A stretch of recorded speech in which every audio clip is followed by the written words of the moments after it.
Should Israel withdraw its military from the Jordan Valley and rely on international forces for its security? Some politicians and diplomats around the world say yes. But 70% of Israelis say no. Who's right? Egypt. After the Suez Crisis, the United Nations Emergency Force, UNEF, is deployed in the Sinai Peninsula. Its mission: securing the cessation of hostilities, ensuring freedom of navigation in the Strait of Tiran, and serving as a buffer between Israel and Egypt. However, in May 1967, Egypt masses its army on Israel's border and closes the Strait of Tiran. UNEF retreats. The stage is set for the outbreak of the Six-Day War. Lebanon, 1978. After repeated armed attacks against Israel by terrorist organizations operating from southern Lebanon and Israeli defensive actions, the United Nations Interim Force in Lebanon, UNIFIL, is established. Its mission: restoring peace and security and the effective authority of the Lebanese government. However, UNIFIL fails to stop the flow of hostile forces from entering southern Lebanon and fails to stop the terrorist attacks against Israel. Two wars ensue in 1982 and 2006.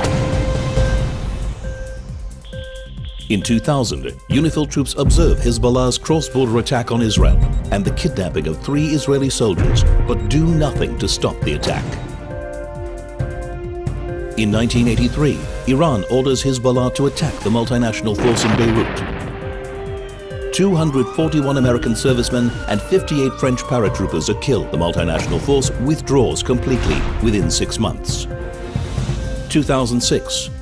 UNIFIL is upgraded with European troops and weapons in order to implement UN Security Council Resolution 1701.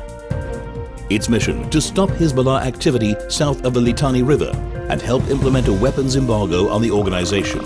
However, UNIFIL does nothing to stop the rearmament of Hezbollah. We are at a point now where Hezbollah has far more rockets and missiles than most governments in the world. Gaza, 2005. After Israel pulls out of Gaza, European monitors are stationed on the Gaza-Egypt border. Their mission: to prevent weapons smuggling into Gaza. However, in 2006, as Hamas begins its takeover of Gaza, the Europeans flee their positions.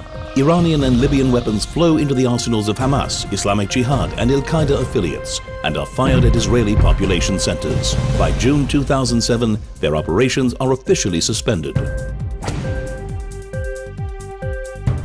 Syria.